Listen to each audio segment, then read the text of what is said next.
Hello and welcome back to another episode of About That Track, where I explain to you the backstory on some of the music that I make. And today we're going to go over a song called All Saints from the album The Very Best of Ricky and Jane. Now, before I even go into this, All Saints is the English interpretation or translation of Toussaint, which is my first name. I hope I pronounced that correctly. But All Saints, essentially, so that is the lead track on The Very Best of Ricky and Jane. And when I was in college, there's a point after spring semester where everybody would break out the longboards, break out the bikes, break out anything, and folks would go cruising down this hill. And a lot of the bikes that people were on, or at least some of them that I were on, they were just bikes that you found from the street that had like one wheel and then you got them fixed up. Or they had no pedals and then you got them fixed up. And I just remember the spirit of like post-spring semester being that, just like, we're getting after it, let's go. Like, there are parties everywhere, people like just connecting and socializing, and like, it was like that liminal space between finals and like your summer job. And we would get after it pretty wildly. Or we would go on tour. And I remember in the 2000s, I had this beat in my head where it was just like, I got momentum like I'm downhill, rolling on a stolen bike, killers on the loose, holding bars, how you hold your life. This is action by example, my nigga, no advice. Know yourself, know your enemies, and know your vice. And that was it. That was there for over 10 years. Until, okay, we have it on the Sonos speakers.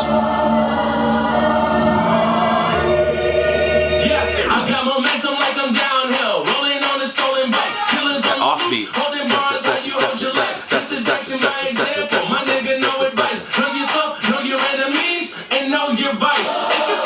Okay, so the glory. So a lot of things changed over the past 2 years. Dr. Wiley and I went our different ways, and then I ended up linking up with a producer named Cecil, who had a whole like sound kit. I think it was just called Sounds. I think it was literally called Sounds.io or something like that. Do not quote me on that. You're gonna go to Sounds.io and be like, what was he talking about? And they had this sample that was like, glory. They were saying glory, and if I remember correctly, that was like a horror film for me as a child, watching the film Glory.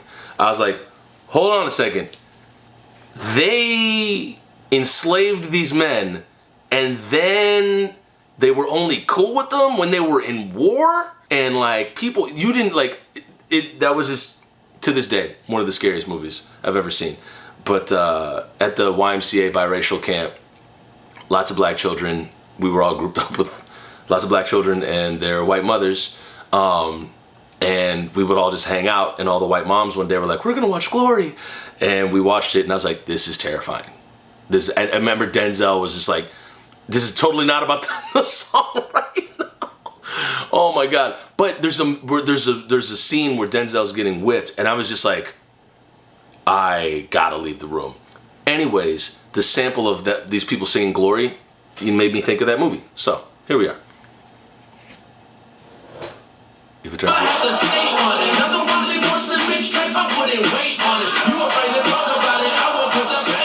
I'ma say it loud, homie, I'ma put some stank on it. That's a New Orleanian reference. Louisiana reference. Oh, there's so much I could get into on this. I don't want to make it too long. Okay, top three favorite like baseball trio growing up: Barry Bonds, Van Slyke, Bobby Bonilla. Get out of here. Come on, Sonos. Ricky's the name of my dad. He's out of Detroit. My father would have the top down bumping Beethoven in New Orleans as loud as he could.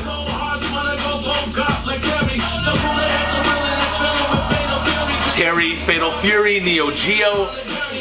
That was a system only a kid in my neighborhood could dream of. You ain't finna buy no Neo Geo unless your household is making a certain amount of income. So Fatal Fury was like, it was so weird because we were like, we can play Street Fighter, we can play Tekken, or like whatever's at the arcade. No Fatal Fury. Fatal Fury wasn't at the arcade in our hood, and you could play it on Neo Geo, which at the time was like $1,000, like crazy. Like, no. This part, okay. I left this whole song in the hands of Cecil for a minute. He put this organ thing in? What? And then it goes into the chorus. They wanna know my name. First guess, probably first step, probably the first step. Don't know my own song. They in the fields now. If they question where we headed, motherfuckers, look up. We're going up. We're ascending. We're leveling up. If you want to know where we're headed, that's where we're going. Look at the top floor. We're up there with the Polacks. Oh God! Holy Rollers. There was a documentary on that the roller derby team.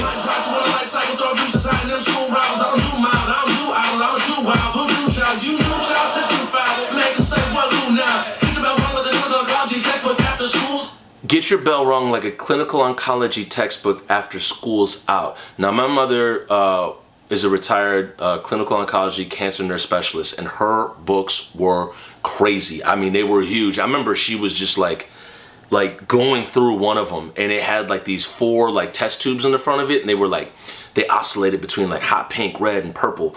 And like, I just remember that book being the bane of her existence. You get your bell rung, you can get your head rocked like a book from OChem that she had, which was like, I'm losing my mind, because she was in like, you know, basically school to become a cancer nurse. I can't really speak any further on that because I never went to school for that shit. But I saw the books, and I saw the fatigue. But that's what that's referencing. I'm trying to think of anything else. Holy Roller Overdrive, yeah, hair like the Cobra Kai, Stun Some Miracles, you know. Our normal looks like overhype. A time portal through your whole life.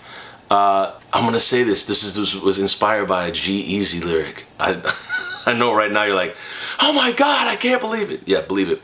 He says, and it's on one. I only listen to one G-Eazy song, and I even forget what the title of it is. He says, I walk through a portal, I'm here. I think it's one of them. Seen a Rollie, I need one of them. Seen a Rari, I need one of them. And then, but he says, it's like I walk through a portal, I'm here. I just love the like immediacy of that line. That line is immediate, and it's also saying he's immediately here. But time portal through your whole life also makes me think of what's that video game, Time Portal? There's a video game called Time Portal. Time Splitters. JK, he plays the boss of Peter Parker's newspaper. He's the voice for Portal. It's just called Portal. That's how I was thinking about that as well. Okay, as we were.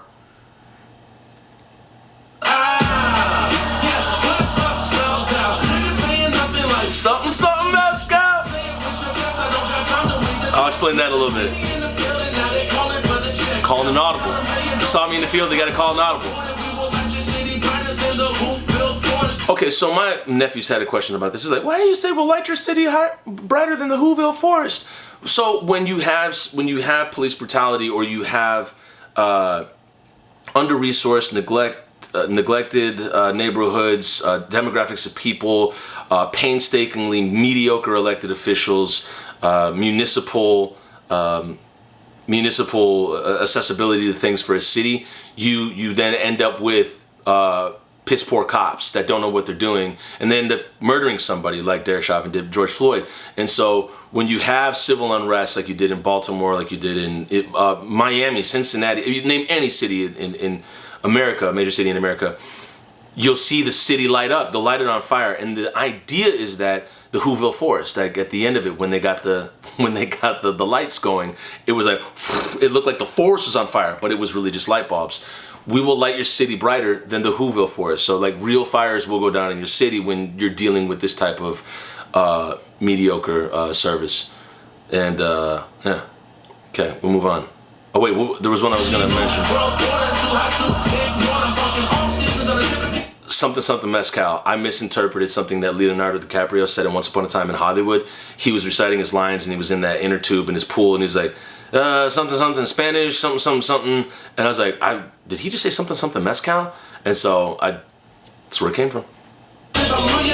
morning. They'll start working the bar stop, my stop work for the car lot. We merely in solidarity, then I'm blast off cause I'm a star fox. This our street, this our life, no bar wash, strip mall clown.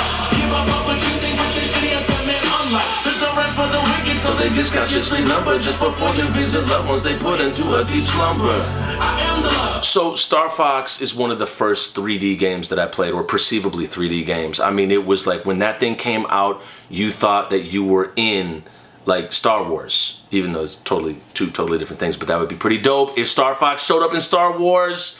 But Star Fox, I blast off because I'm a Star Fox. Like all you wanted to be was like part of like the crew, except for Falco. I think his name was Falco or Falcor.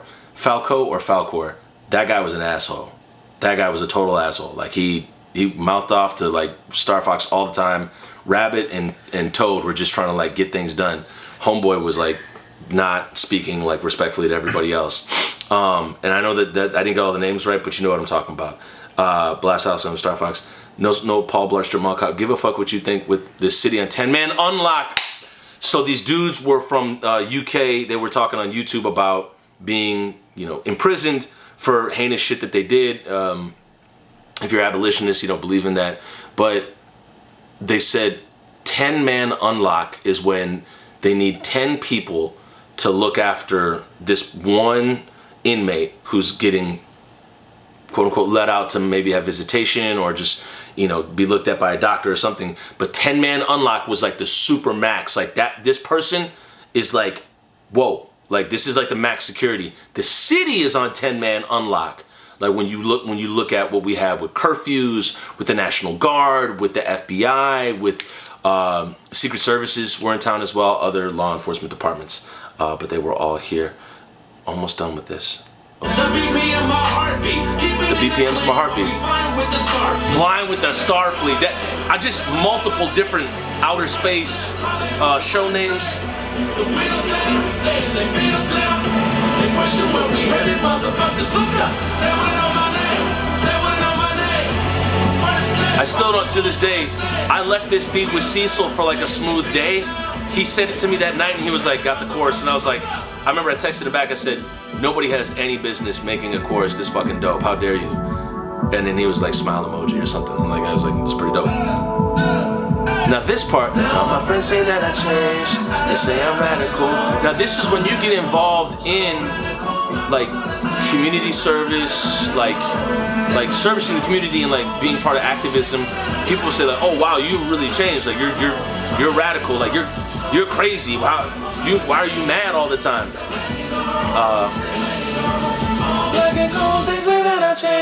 Now the black and gold is a reference back to New Orleans, because my clothes have never changed. My situation has never changed. I am still who I am from the day that I was born. My mom and father are activists. I would say my grandmother was an activist. I would say everybody on the black side of my family was an activist. And so nothing's really changed. This is who I am, and this is what I stand for, and this is what it was always going to be no matter what. And so All Saints is really a piece about identity, you know, being authentic to who you've always known who you are, and then finally stepping into that unapologetically with love, with self-compassion. All Saints. There you have it. Someday we'll be doing About That Track on the music video. Until then, I hope you enjoyed this video.